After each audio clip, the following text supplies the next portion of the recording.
Thank you sir. స్థానిక శాసన సభ్యులు గుడివాడ అమర్నాథ్ గారిని మాట్లాడవలసిందిగా కోరుతున్నాం.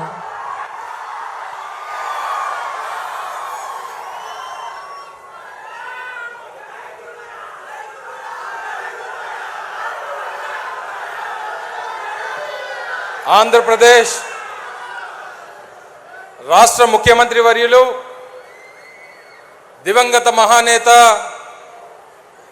వైఎస్ రాజశేఖర్ రెడ్డి గారి ముద్దుబిడ్డ,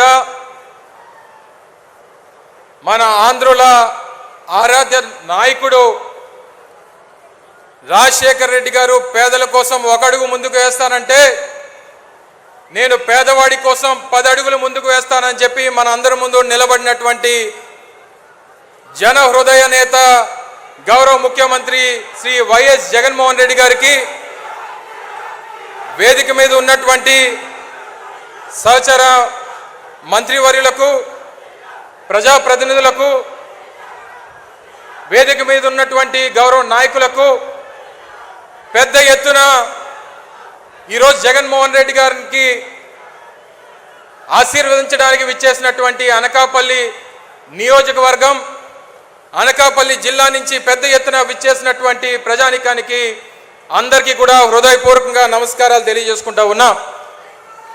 ప్రతిష్టాత్మకమైనటువంటి వైఎస్ఆర్ చేయూత కార్యక్రమం 4 విడతల్లో 75,000 రూపాయలు రాష్ట్రంలో ఉన్నటువంటి ఎస్సీ, ఎస్టీ, బీసీ మైనారిటీలకు, 40 సంవత్సరాల నుంచి 60 సంవత్సరాల లోపు ఉన్నటువంటి మహిళలకు చేయూతనిస్తానని చెప్పి ఎన్నికల ముందు ఇచ్చినటువంటి హామీని ఇప్పటికే 3 విడతలు పూర్తి చేసి ఆఖరి విడతగా 18,750 రూపాయలు మన అనకాపల్లి నియోజకవర్గ సాక్షిగా ఈ రాష్ట్రంలో దాదాపు 27 లక్షల మంది మహిళలకు అందిస్తున్నటువంటి కార్యక్రమానికి గౌరవ ముఖ్యమంత్రి గారు విచ్చేశారు.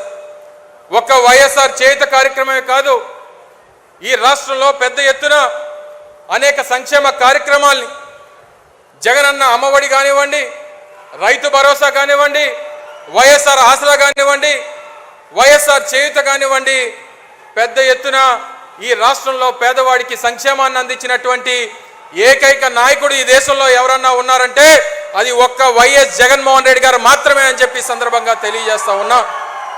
బహుశా నాకు తెలిసి స్వతంత్రం వచ్చిన తర్వాత ఈ 75 సంవత్సరాల స్వతంత్ర భారతదేశంలో ఒక్క రాష్ట్రంలోనే 5 సంవత్సరాల కాలంలో ఒక నాయకుడు పేదవాడి కోసం 2,77,000 కోట్ల రూపాయలు సంక్షేమాన్ని అందించినటువంటి నాయకుడు బహుశా నాకు తెలిసి దేశంలోనే కాదు ప్రపంచంలో కూడా ఎక్కడా ఉండడు. ఒక్క జగన్మోహన్ రెడ్డి గారు తప్పితే అయినటువంటి విషయాన్ని ఈ సందర్భంగా తెలియజేస్తా ఉన్నా. ఈ వేదిక మీద నుంచి ఈ రాష్ట్రంలో ఉన్నటువంటి ప్రతిపక్షాలకి సవాల్ చేస్తా ఉన్నా. 2,77,000 కోట్ల రూపాయలు సంక్షేమాన్ని పేదవాడికి అందించింది జగన్మోహన్ రెడ్డి గారి ప్రభుత్వం. ఏ ఒక్కరన్నా వచ్చి ఇది పలానా పార్టీ వాళ్ళకే ఇచ్చారు, పలానా కులాన్ని వాళ్ళకే ఇచ్చారు, పలానా ప్రాంతాన్ని వాడికే ఇచ్చారు అని చెప్పి ఏ ఒక్కరన్నా వచ్చి చెప్పగలరా? లేదా ఈ 2,77,000 కోట్ల రూపాయల్లో ₹1 అన్న అవినీతి జరిగింది అని చెప్పి చెప్పగలరా అని చెప్పి ఈ సభ నుంచి ఈ రాష్ట్రంలో ఉన్నటువంటి ప్రతిపక్షాలకి సవాల్ చేస్తా ఉన్నా అని చెప్పి సందర్భంగా తెలియజేస్తా ఉన్నా.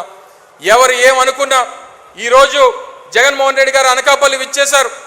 ఎన్నికల ముందు 2019 సంవత్సరంలో ఎన్నికల ప్రచార సభకి అనకాపల్లి విచ్చేసినప్పుడు అనకాపల్లి ప్రాంత ప్రజలకు ఒక మాట ఇచ్చారు, నాకు అవకాశాన్ని ఇవ్వండి, నాకు అధికారాన్ని ఇవ్వండి, నేను ప్రభుత్వం ఏర్పాటు చేస్తే అనకాపల్లిని కొత్త జిల్లాగా ఏర్పాటు చేస్తాను, అనకాపల్లిని జిల్లా హెడ్ క్వార్టర్ చేస్తానని చెప్పి మాట ఇచ్చారు. ఇచ్చినటువంటి మాట ప్రకారం ఈరోజు జిల్లా కేంద్రంగా అనకాపల్లి ఉంది. ఇప్పుడే మాట్లాడినటువంటి కలెక్టర్ గారిని చూశారు. ఒక జిల్లా కలెక్టర్, జాయింట్ కలెక్టర్, జిల్లా ఎస్పీ ఎప్పుడన్నా అనకాపల్లిలో నివాసం ఉన్నటువంటి పరిస్థితులు మీరు ఎప్పుడన్నా చూసారా అని చెప్పని అడుగుతా ఉన్నా.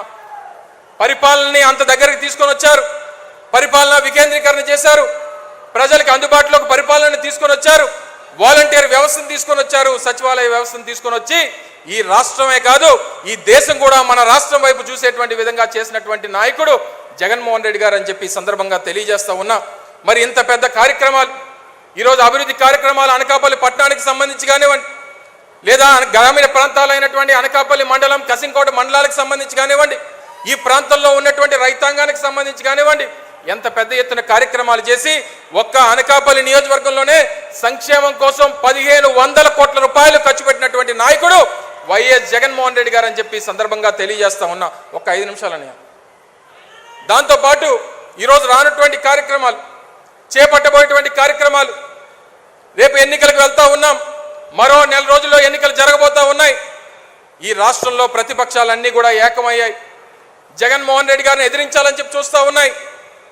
జగన్మోహన్ రెడ్డి గారిని ఎదుర్కొనడానికి వాళ్ళందరూ కూడా కలిసికట్టుగా వస్తూ ఉన్నారు.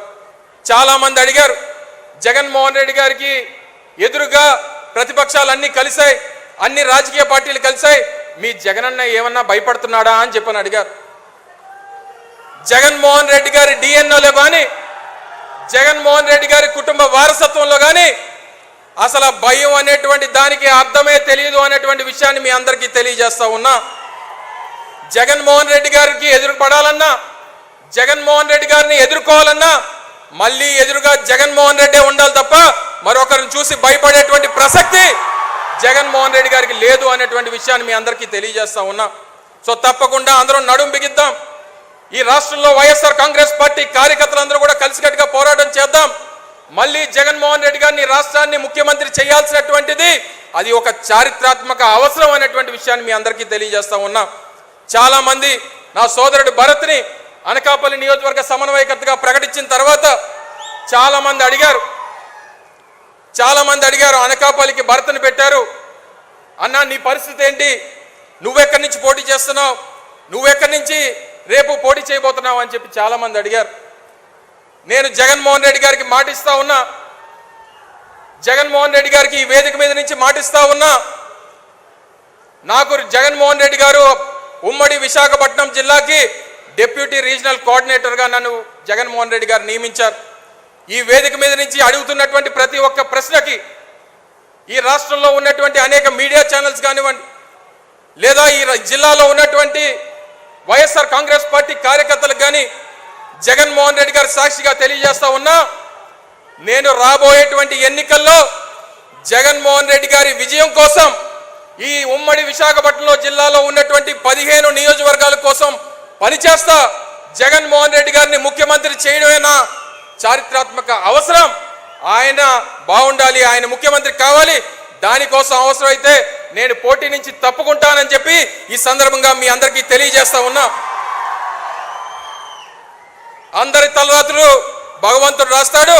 నేను అనేక సందర్భాల్లో చెప్పాను, అమర్నాథ్ తలరాత జగన్మోహన్ రెడ్డి గారు రాస్తారని చెప్పి ఈ సందర్భంగా తెలియజేసుకుంటూ మరొకసారి ఇంత పెద్ద ఎత్తున విచ్చేసినటువంటి వైఎస్ఆర్ కాంగ్రెస్ పార్టీ నాయకులకు, అభిమానులకు, ప్రజలకు, మరి ముఖ్యంగా జగన్మోహన్ రెడ్డి గారికి ఆశీర్వదించడానికి విచ్చేసినటువంటి వేలాది మంది మహిళా సోదరీమణులందరికీ కూడా హృదయపూర్వకంగా ధన్యవాదాలు తెలియజేసుకుంటూ